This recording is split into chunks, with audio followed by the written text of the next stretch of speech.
गधे ने शेर को लात मारी। एक जंगल में एक शेर रहता था।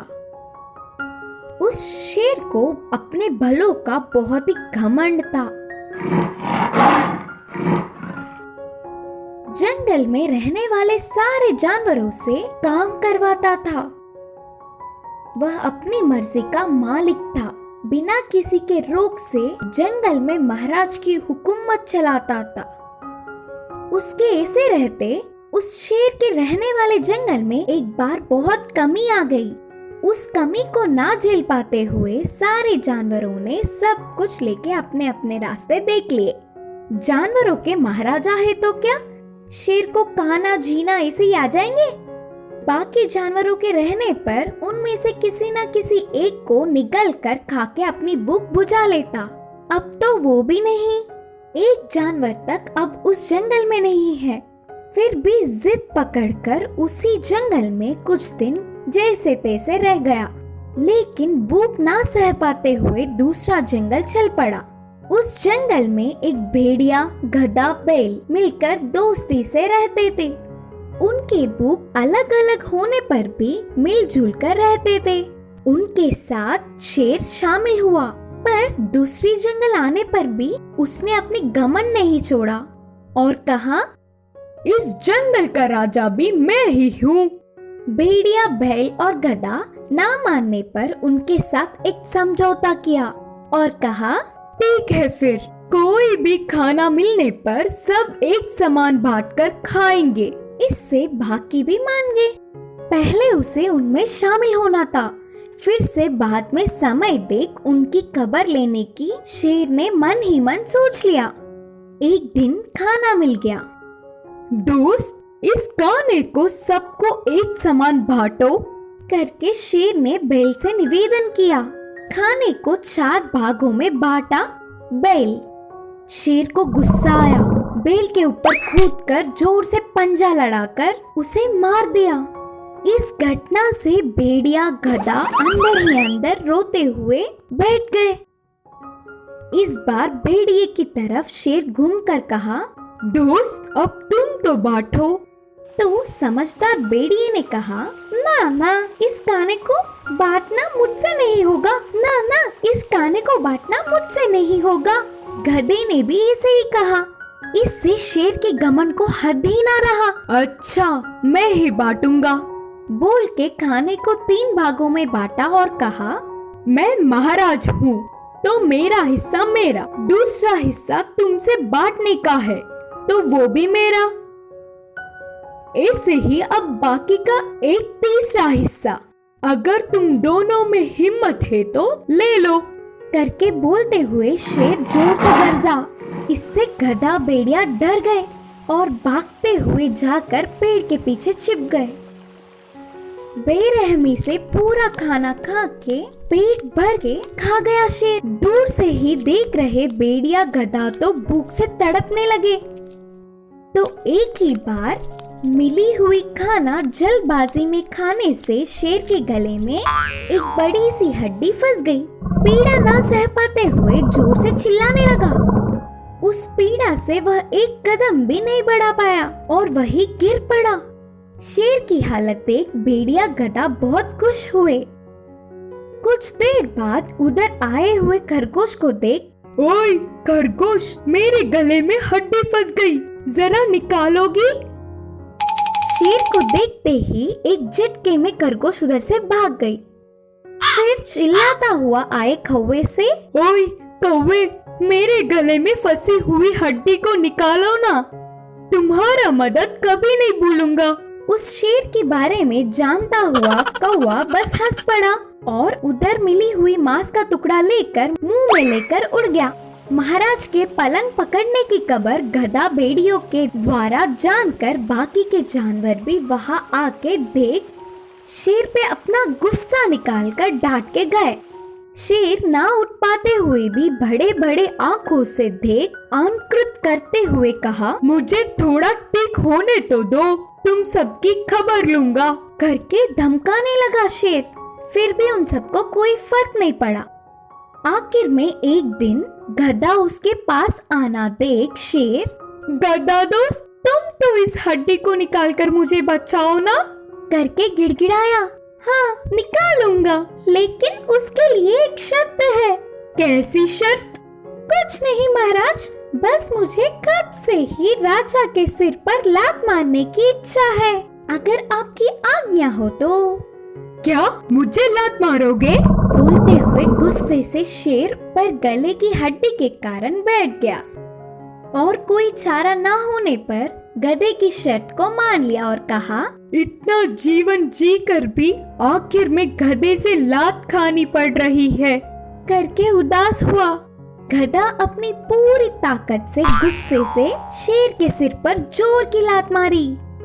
पहले ही हड्डी के पीड़ा ना सह पाता हुआ शेर गधे के लात से हमेशा के लिए पलंग पकड़ा रहा। इतने दिन उन्हें दुख देने के कारण अच्छी सबक मिली सोचकर उस दिन से सारे जानवर खुशी से रहने लगे।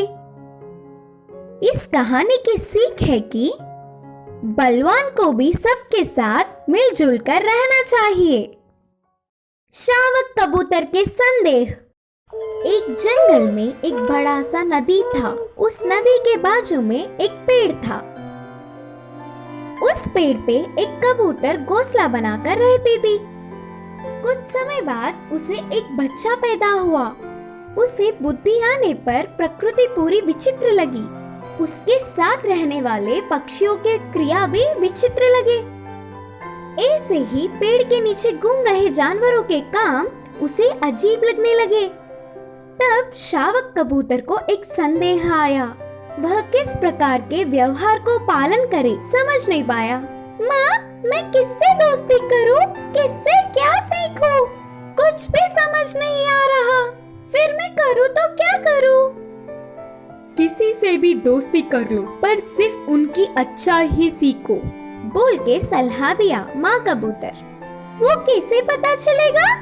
बोल के शावक कबूतर ने पलट के पूछा। जल्दी ना कर, वह तुम्हें अनुभव से ही पता चलेगा। माँ की बात ना समझने पर भी उसने सिर हिलाया। अगले दिन ही छोटी कबूतर को पेड़ के नीचे चींटियां दिखे। उन्हें देख नीचे आकर कहा, ये क्या?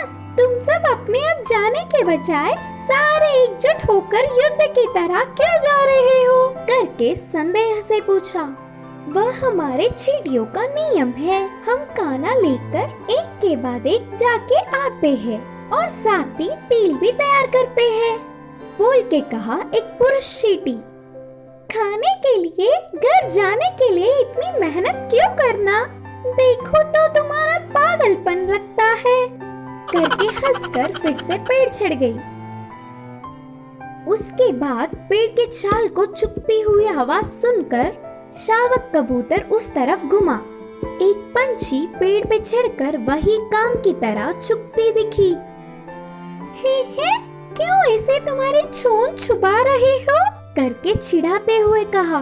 पेड़ के छाल को चुभकर कीड़े खा रहा हूँ और साथ ही मेरे बच्चों के लिए खाना भी ले रही हूँ। उस पंछी ने कहा, खाने के लिए क्यों इतनी पीड़ा सहना? तुम्हारा काम तो बेकार लगता है, करके हंस पड़ी और उधर से निकल गई। दूसरे दिन पेड़ के ऊपर बैठा हुआ बंदर दिखा और बंदर से दोस्ती करूंगी करके कहा।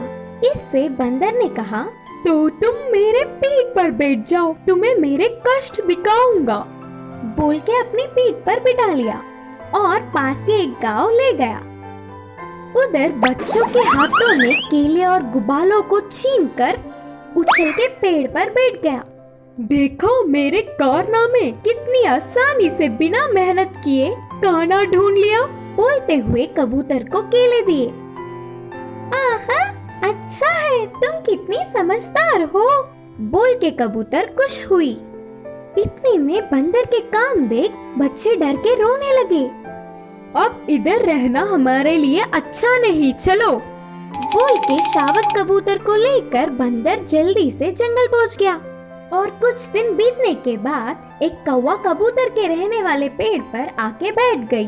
प्यारी सी शावक कबूतर को देख के कहा, अगर मुझसे दोस्ती करना है तो मेरे साथ आना पड़ेगा, करके शर्त रखा। शावक कबूतर मानकर कौवे के साथ चल पड़ा। कौवा उड़ता हुआ जाकर फसल पे उड़कर कुछ दाने खाते हुए और बहुत दाने जमीन पर गिराता रहा। वही किसान को देख पीछा करते हुए रुलाते हुए शरारत करने लगा। शावक कबूतर को कौवे के कारनामे देख मजा आ रहा था और वह भी बिल्कुल ऐसे ही करने लगी। देख देख के थक जाने वाला किसान उन पर पत्थर फेंका। कौवा तो बच के उड़ गया, पर शावक कबूतर ना बच पाते हुए पत्थर लगकर नीचे गिर पड़ी। भाग्य से उधर से घर लौट के आ रहे माँ कबूतर को अपनी बच्ची मुसीबत में दिखी तो तुरंत छत से उठाकर ले गई। लगे हुए गांव पर मलहम करके बचा लिया। पूरी बात अपने बच्चे से जानने वाला कबूतर, अब तुम्हें इधर कुछ बातों को समझना होगा।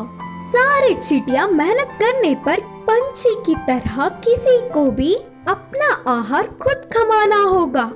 बंदर की तरह गलत काम करने पर कोई भी बर्दाश्त नहीं करेंगे। मंद बुद्धि के व्यवहार से आखिर में फंस जाओगी। अब से किसी से भी दोस्ती करने पर उन्हें अपनी आदत बना लो। बुराई जानकर उससे दूर रहो। ये सत्य जानकर तुम्हारी जिंदगी आसान होगी। करके माँ कबूतर ने बच्चे को समझाया। उसके बाद से शावक कबूतर दूसरों से किसे सीखना है जानकर सावधान रहने लगी। इस कहानी की नीति है कि हमें किसी से भी दोस्ती करने पर अच्छा ही सीखनी चाहिए।